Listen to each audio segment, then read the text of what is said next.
Welcome to Playful Podcast, your guide into the underground scene where we discover topics on kink and electronic music every week. Don't forget to subscribe to not miss out on our next episode.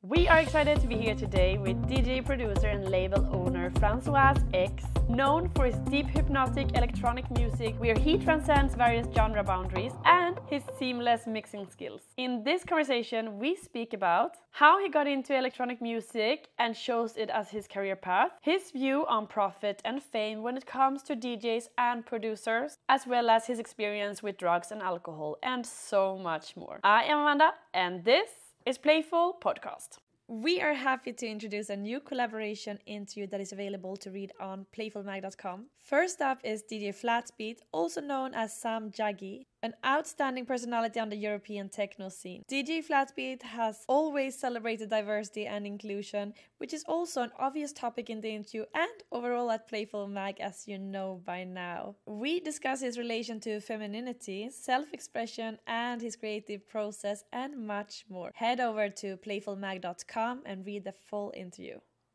We are proud to present a collaborative interview with Mosha, a DJ and producer from Hamburg. In our interview, we delve into his production techniques, creating a track from start to finish, and the importance of maintaining a healthy mindset as a producer. We also talk about why it's crucial for him not to adhere too much to the mainstream when it comes to producing. Go to playfulmag.com to read the whole interview. We're so excited to have you here.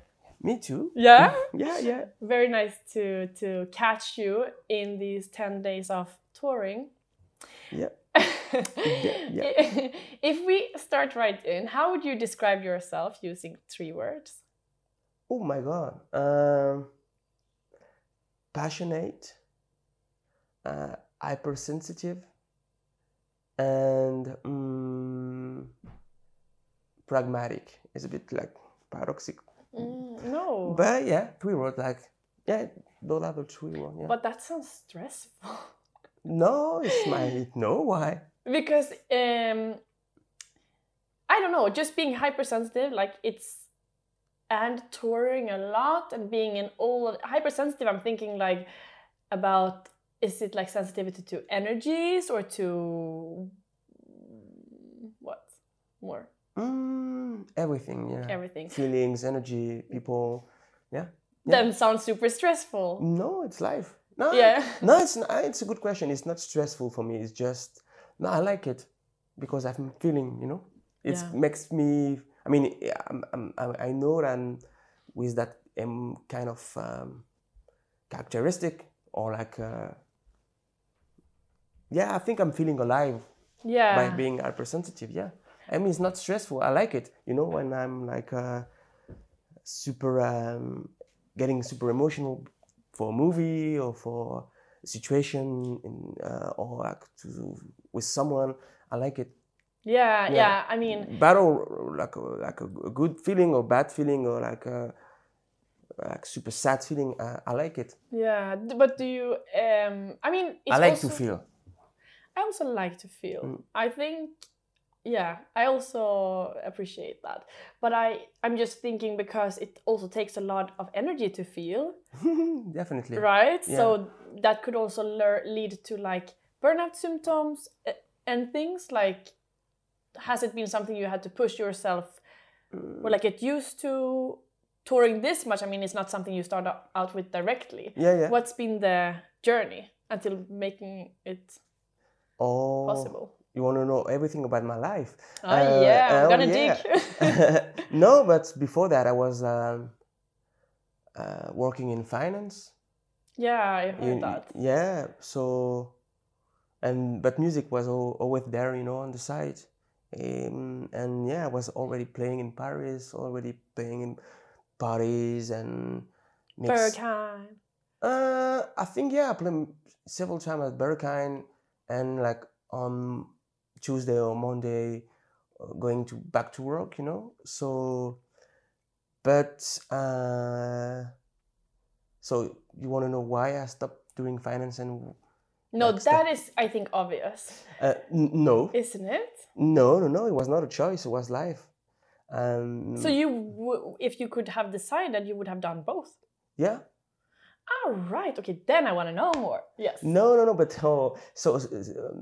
put it like this: I was like working in finance. I was like, because for me, like I told you, I'm like passionate. So working in finance gave me the opportunity to be around a lot of stuff. You know, you had to know everything that was going around the world. You know, like geopolitical stuff, ecological stuff, economical stuff.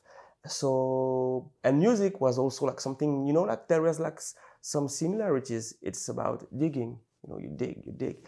And so at one point I was like working in a bank in Paris, and my partner at the time was a PR for Rolex, you know, the brand. Oh, yeah. And she had a promotion to move in to work for a big brand in Geneva. But it was a serious relationship, so I told her, sure, no, you could go, and then I will join you afterwards. So I was doing back and forth, traveling back and forth between Paris but at that time I was already playing a lot in Paris, and had my residency at Concrete, and started to play a bit outside of France. And then I moved to Geneva, and we split. So I came back like really naked, you know, to Paris. I was like, So, and when I came back, I was not like mentally strong enough to get back on the interview process. So like 10 interviews to get a job, and like maybe like mentally not strong enough to be whatever. But music was doing quite good already. I could almost live from it. So I decided to maybe, did I decide, or life decided for me that, like push a bit forward into the music industry, and then you'll see what's gonna happen. And it worked. So that's how I started to do my music career, professional music career, like with no jobs, no side job, but no jobs, proper jobs, no other proper jobs. Yeah. Yeah. Oh, okay. But you were, thinking of office jobs and comparing it to the energy you put out there is just very, very different, if you, at least from an outside perspective. And you were also mentioning that you're like sensitive and these things. If we go back in time a little bit, who were you? Were you the same as a teenager, would you say? Or who were you in school? I was more open. So when I was at school, when I was at school, at high school, I was like it's funny because I grew up in like this pretty much privileged classes environment, and I was like in high school with like really rich people, but I was the only like called like light skin or even like black people. There was not like people of color around me. So I was it was funny because I was in a way privileged to be that how do you say it in English? And not intruder, but like outsider. Yeah. It was really nice because for the girls it was like, oh, he's so cute, blah blah blah blah. Because I was the only one with that kind of skin tone, but so I was like, I think I was like in we're a cool guy. Yeah, I think so. It's like a bit pretentious to say that, but it's not, because on the side I was doing a lot of tennis, so I had always like the fresh Nike on the, you know. So I think I was the. But did you have an attitude where you're like sitting back, like I was the furthest back, and be like shoes on the table kind of guy? No, not like that. But I was the not really. I didn't have an attitude. I was just natural, but I was like a bit not mean, but a bit how do you say it even in French? Cheeky. Yeah. Humor. Mean. But in a good way, you know. Yeah, exactly. Like, you had humor. Yeah, you know. Those are always the funnest kids. Yeah. For sure. Okay, but then you were playing tennis. But tell me about your musical journey and how you got into electronic music. I think like pretty much everyone else, I started at pretty young age going to clubs in Paris. I was going to pretty much quickly. I started to go into the right clubs, like the electronic clubs, and I think that because I come from a family where music is really important, and especially on my father's side, they have a lot of. I mean, my father comes from his roots is from Benin, West Africa, and in Benin there is a lot of passion into music, and they have like two kind of, black music, but a lot of West African music mixed with a lot of salsa music. So music was always present at my place. And when I started to go to clubs, it was the first time I really experienced like music with my body, because the song was so loud, the bass. So it had a huge impact on me. So in what way? Like, what did you experience? Like the experience was like vivid, Yeah. It was not like the music is good, the light. No, it was like a deeper connection. A physical connection, maybe deeper for some people, but maybe. And so I started to be attracted to that kind of community clubs. And at that time in Paris, the club being seen was a mix of fashion people, a mix of musician, mix of freaks, mix of a lot of like people from all over the place, So I was like really amazed by it, and I became addicted to clubbing. So I was like going to clubs you had a place in Paris called Etienne Marcel, and it was like kind of fashion and cool area.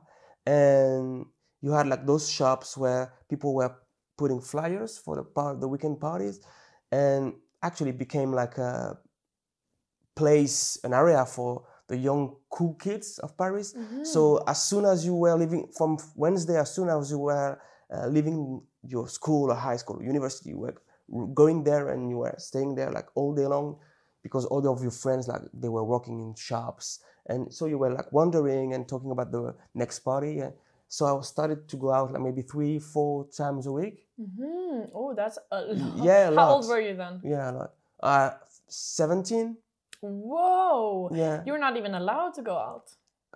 No, in Paris you can like. And you managed school? Yeah, but I stopped tennis because of that.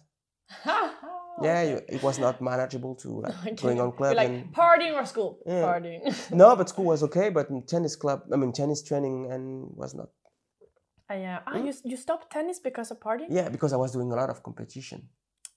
And you thought partying was more fun than competition? No, but it was not impossible to be like fresh and ready after like when you didn't have any sleep. Yeah, but then you chose partying. No. No? Life chose it for me. Yeah, because I didn't say I stopped tennis because I want to go to party. I was like bad at my competition. And suddenly, slowly competition faded away, but it was not a decision. It was just like a natural process. Life process, I don't make many decisions.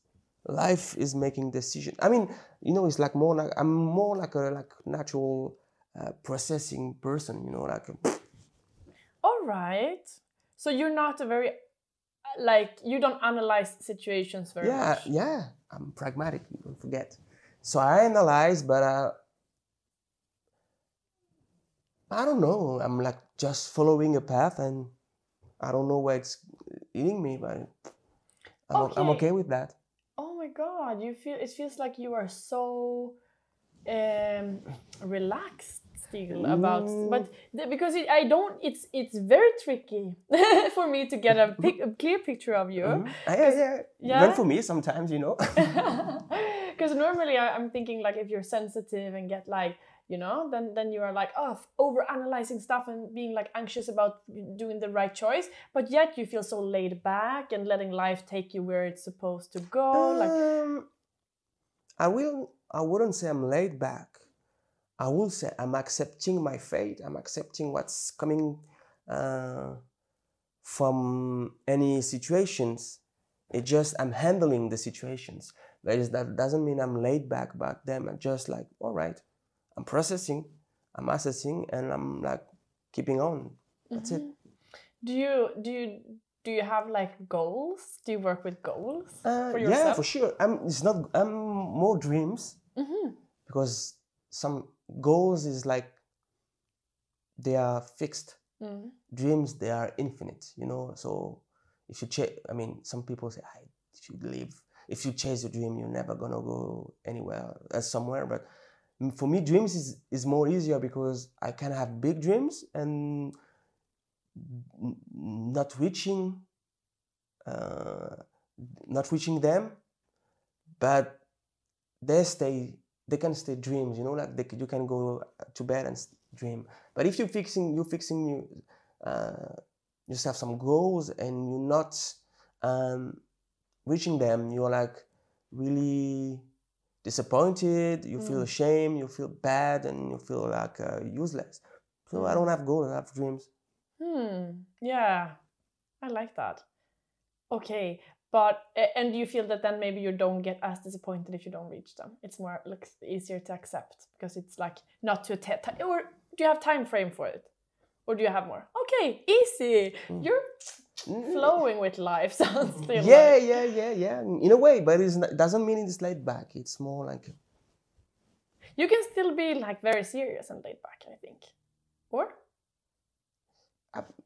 When I say I'm not laid back, it doesn't mean I'm serious about it.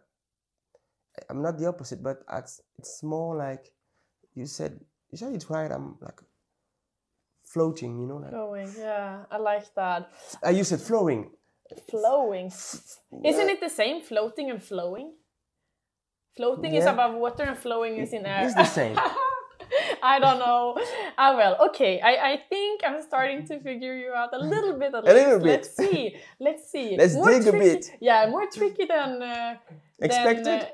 More tricky than expected, for sure. All right. But I mean, it's not a bad thing. It makes me curious. So all right. Let's see. So scratch. Yeah.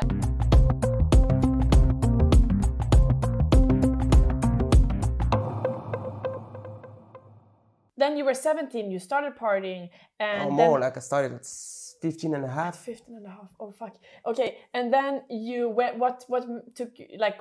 What brought you to getting your own turntables, or what brought you to deciding that you're gonna try it out yourself? I think it was a natural process. I mean, I was going to clubs and I wanted to. It was not this kind of story where I was trapped by the DJ, you know. I was more attracted to the whole scene, the whole picture. So, because I was younger, I was like, but I was really into hip hop music, rap music. So scratch music was scratch music. Scratching, it was a big part of it. So for me, I think it was this like big picture of the clubs, the sound system, the lights, turntables. There was the kit, the right kit. So for me, it was also natural to try to have turntables. All right. And even though my father, I had some vinyls collection, so I wanted to have my own turntables and start practicing, learn to know how to scratch, learn to know how to beat match, and I was curious about it. So because so how did you then go from enjoying various club music until finding your own sound? Because it doesn't seem like you're very limited to a specific, like you're not limited to a specific niche, but you are still having your own sound. So how did you find it? And because I just don't understand sometimes because sometimes you're like, okay, I enjoy this music, yet you can enjoy so many various music genres, but what you create can be something completely different. And how did you find that for yourself? I mean, for me, the music I want to play is a music that is bringing a lot of deep emotion, not you. I don't want to say like obvious emotion, but deep emotion, like that has a lot of character, you know. So based on that, I don't know how to. I don't know. In fact, I think I started buying records and going to certain type of parties because I was like surrounded by older people. Older? Than you. Yeah, than me. Yeah, not really old ones. No, so I was the K, you know. No, but older people than me, and they were like teaching me what was the, not suppose that there's not a right music, but teaching me, like mentoring me with the right, not the right, I don't like the word right, something that will brought me certain kind of culture, you know. Yeah. So I started buying records surrounded by those people, and I think at that time I was buying a lot of different stuff, like techno, classical, like Detroit techno, Jeff Mills, stuff like that. Classical. I mean, I think the common factor was American black electronic music, you know, techno. It was more, I was like buying a lot of records, and I was more like, I was really into black American dance music, like techno from Detroit, house music from Chicago and New York. So I think the common factor was like this and the soul, and this music had a lot of character. So I think this was my my apprenticeship that gave me the foundation of what I like and what I will play in the future, you know? Yeah. So, and after that, it was like, I think like, you know, more like this, I was like following the dance music, I mean, the French in Paris, for example, at that time, in Paris, around like beginning of 2000, it was more like housey, and then you had this, even in Berlin, this mix of house and more like techno sound with, look, you know, remember like at the beginning of Inner Vision with and when this like released this Reg anthem, and suddenly you had this. So basically, at the beginning, I was more into this really black American dance music, and then like this kind of mix housey and techy stuff, and then like Ben Clock arrived with his Clockworks first records, and in Paris had a huge impact with me and my colleagues, and so I think when I'm like analyzing a bit these periods, I think I was always attracted to something a bit stronger in terms of not BPM, but in terms of body, you know? Yeah. So, and I think when Ben Clock and Marcel Detman started to put out their music, it was around like 7, I don't know, 6. From I don't remember, but Clockworks and MDR, it was like really appealing to me because it was the perfect combination of housey, because Ben and Marcel was always like attracted to Chicago house, you know, like those jacking stuff, and techno, and this modern way of using the kick with the reverb, the bass. So it was they had put in one good record or track all the ingredients of my of what you wanted. Of what I wanted to hear, what I wanted to play, what I liked. So that was kind of like some start bullet for you Not a stop bullet, but more like a confirmation. Confirmation. Okay, cool. This is like one of the first time everything was combined, and I was like, okay, I will maybe narrow my way of playing to a certain style, and that was it. All right, I see. What would you say has been like the toughest thing for you over the journey since you decided to go full on with music? Did you have any tough patches, or has it been easy peasy floating? Not easy peasy, but I don't think I had.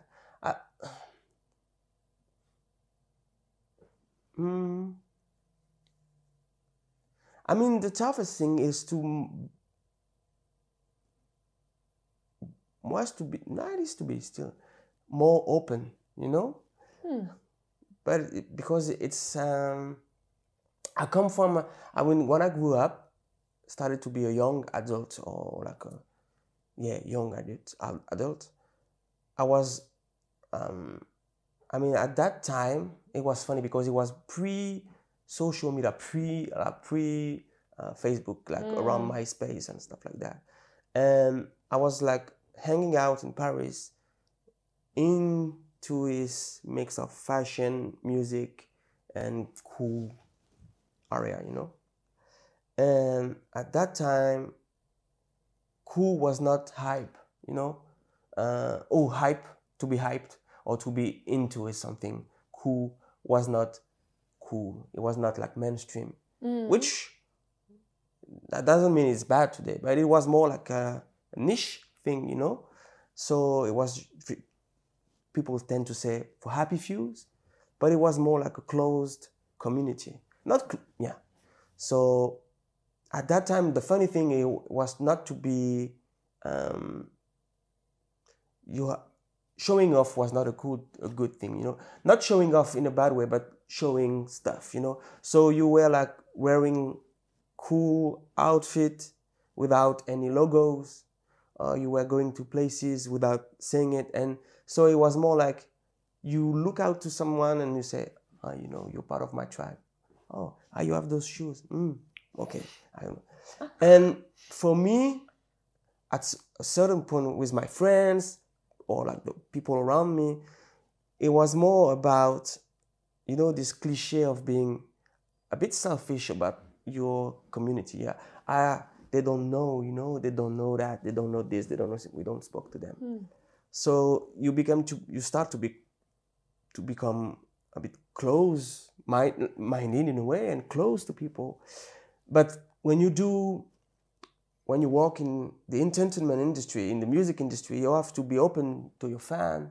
You have to be open about yourself because people are paying to see you. People wants to know you a bit more because they feel a connection with your music, so they feel a connection to you. So if you're close to them, you're an asshole, you know, in a way. So I started to be more open, and for me it was a bit difficult to be open to someone. But why? Because you're introverted, or? Maybe. No, I'm just maybe. No, maybe. Yeah. Maybe. Okay. I'm always like I'm always the one to speak and to ask questions about people. And because I like people, I like to be interested in what they're doing, but it's really difficult to ask questions about me. I mean, now it's easy for you because we're seated, and this is I requested a time slot in your life. Yeah, but you mean interactions? Yeah. But do you have a few close friends rather than a lot of? Exactly. Definitely. Like 5, 3, 4, 5. That's it. That's it. And then the rest you are like, okay, let's. So if you don't really go to the artist dinners and these. Yeah. Things. Yeah, you do. No, I mean, I'm like, okay, when I say close, is not is to be like share your intimate thoughts. Yeah. Okay, yeah, you can still enjoy maybe interactions. Too deep. Yeah, I see. But you still enjoy interactions. Yeah. Or it's just fine. You prefer not. No. Okay, this is the honest interview. honest moment. No. Yeah, I like to be. No. It's good to socialize. It's okay for me. It's not fun. It's like sometimes it's interesting because it's not interesting. It's really important because you know how the people outside your life are behaving, what are they thinking, and it's like you have to take a sample of the world you're living in, Otherwise you're still living in your bubble or on your island and thinks that everything is like for me it's really important, in fact, to socialize. Yeah. We have now come to the part of the podcast where if you are or want to become a Patreon, you'll get to listen to Francois X production journey from entering the studio to a finished track. He also explains by comparison how you know when a track is ready or needs to be thrown away and redone. And we speak about inspiration and so much more. Go to patreon.com/playfulmagazine. Yeah, I guess it's also a huge thing in the scene to be able to grow as a DJ and get for sure. But one thing that is like a little bit another topic is also that, being a DJ today can also equal somewhat of a star quality. Like the techno scene is growing a lot and, and there are also these producers who are not DJs or who are very, very not recognized, very, very, very not, but smaller ones. And what's your kind of view on the profit and attention that DJs versus producers get, as you are a recognized DJ and producer?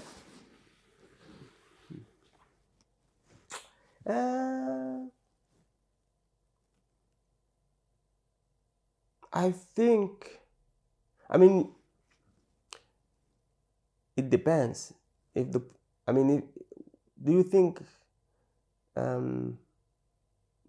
you're talking about producers who wants to get a reward for their work, or they don't care?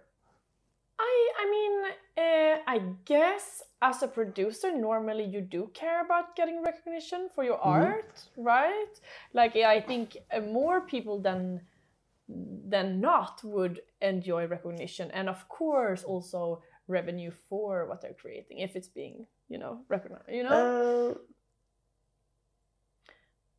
but they're standing a bit or like very much in the shadow, right? But the question is about people getting angry of not being recognized because they're producing music, or I don't know if they're being angry. Actually, maybe they are being angry. This is something that I am not aware of. I am just curious about my point of view. Exactly. Yes. When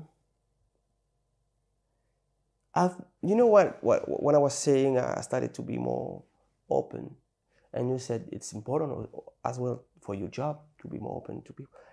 I think when you decide to put out your stuff publicly and want to have recognition, and nowadays it's difficult to have recognition because there is a lot of artists, a lot of music produced, a lot of music released.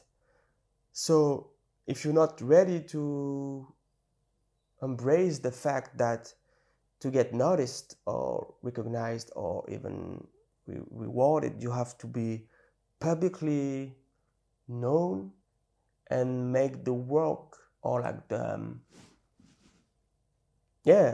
work, and force yourself to not force. For certain people, they need to be forced, but force yourself to go on certain path to get known. It's not gonna work, Why? Because we are a lot. Oh yeah. And we have to accept that the audience is there to have. They're listening to you to escape their reality, to enjoy themselves, to maybe stitch their wound, or stitch their wound is a bit harsh to say, but like to heal their wounds or whatever. But they are in front of a wide range of music. if we speak about music. Yeah.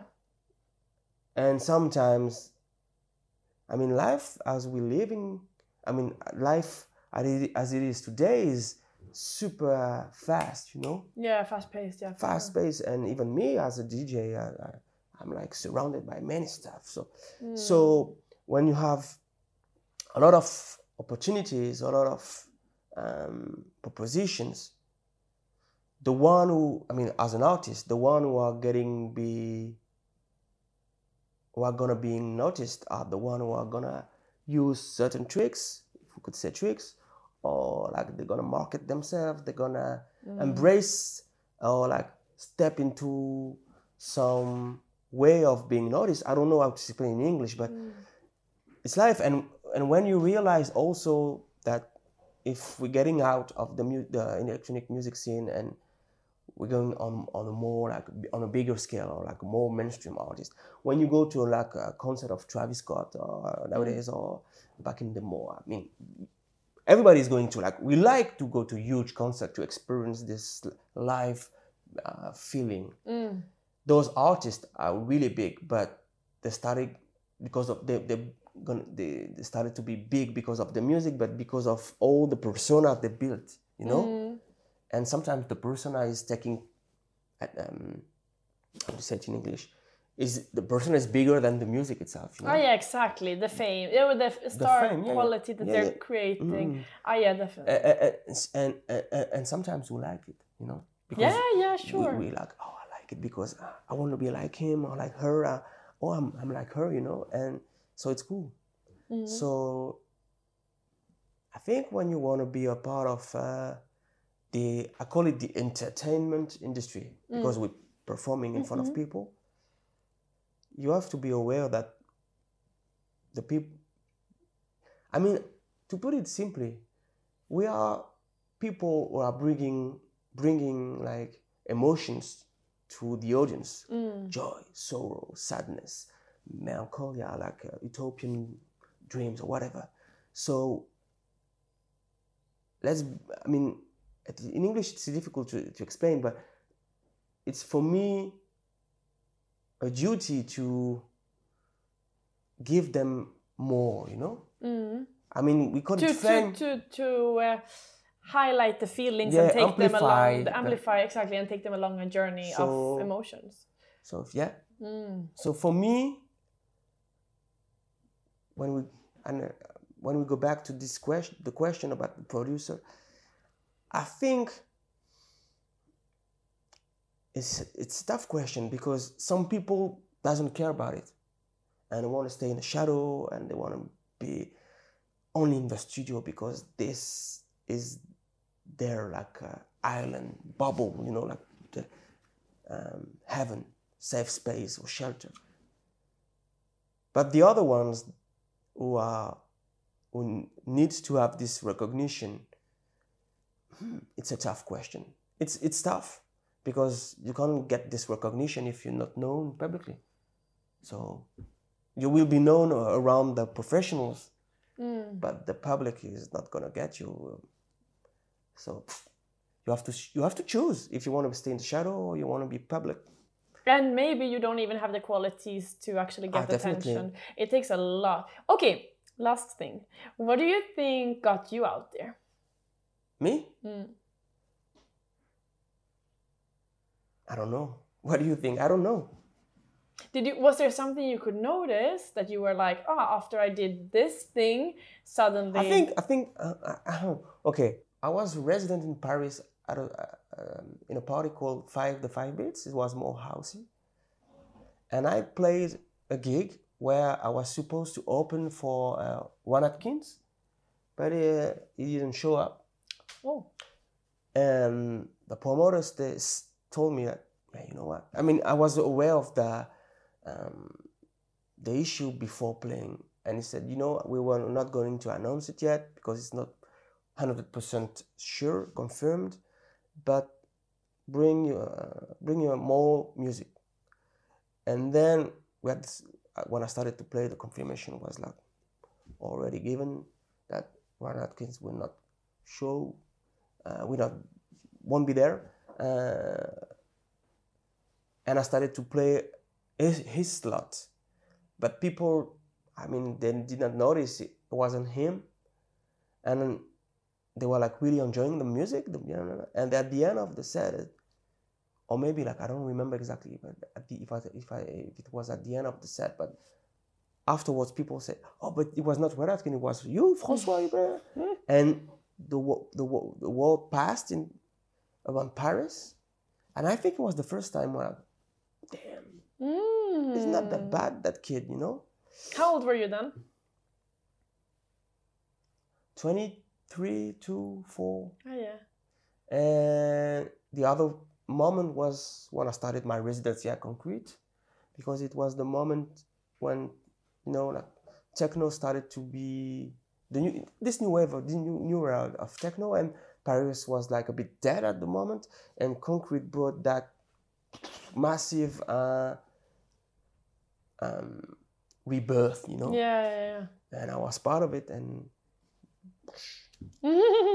amazing. Yeah. I have one thing for you. Tell me. That is called This or That. Okay. It's either this or it's that. This is this or that. Early mornings or late nights?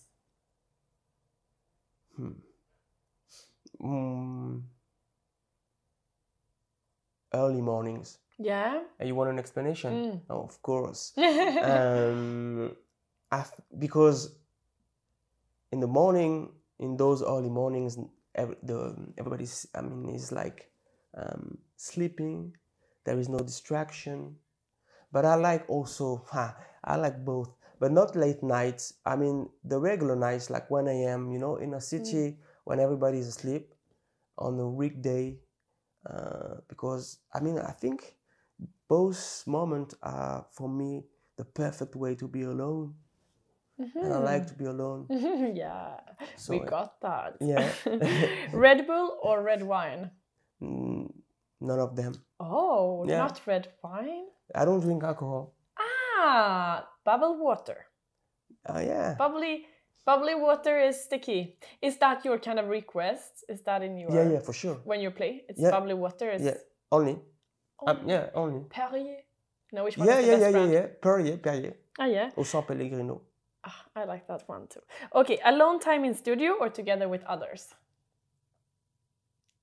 For the fun, I will say with others, but as you can imagine, alone in the studio sometimes is good, because when you're alone in the studio after like a couple of days and you're like entering this moment when your studio is becoming your own space, you know, not just a studio or technical space, but your own space, that you can like dream about the music you're doing, and then your like creativity is popping out, and you just like, yeah. Nature or big city?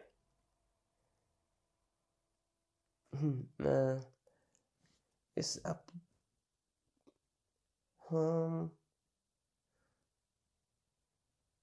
It's difficult. But I would say a big city at night, again, when there is nobody. All right, and nature? Nature also, but like, I don't know, big city at night, yeah. All right, open for all or strict door policy? Open for all. I don't like strict door policy. I mean, you talk about a club or life? Club. It's a tough question again. When we becoming too strict, we're becoming too much selective and too enclosed. So, and then we complain about the world who is not understanding what we're doing. So, I will say open for all with regulation, you know, like, I mean, we need to teach people who are not aware of what we're doing. So how can we teach to someone if we are like rejecting them now? So it's like in between. Spirituality or atheism? Or spirituality. Yeah, for sure. Yeah? Yeah. The spirit. In what way would you say? Or like, how do you think about it?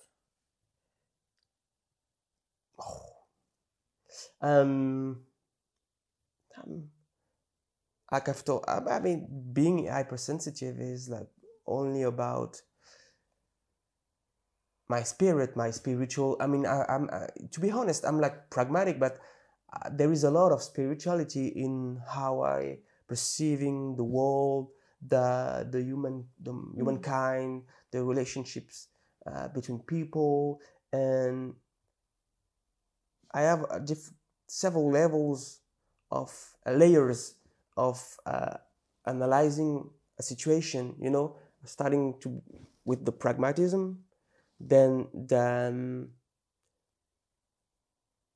how could I say it? The feelings, and then my spirit takes control, and I'm like, more like relying on the sky stuff, or like, you know, like you're trusting. The fate, destiny. People say, I don't like destiny or fate, I don't believe it. Yeah, for sure. But me, I'm believing, you know, it's the way, my way of living. I mean, I live all my life was like this. Oh, this was my destiny to be there, you know. So I'm really like, Chill. You're getting deep?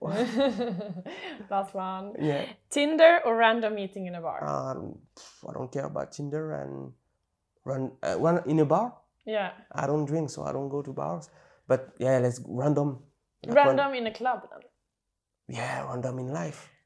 Random in life? Yeah, in life. Random in life. This is the final one. Random in life. Thank you so much. This You're was welcome. Lovely.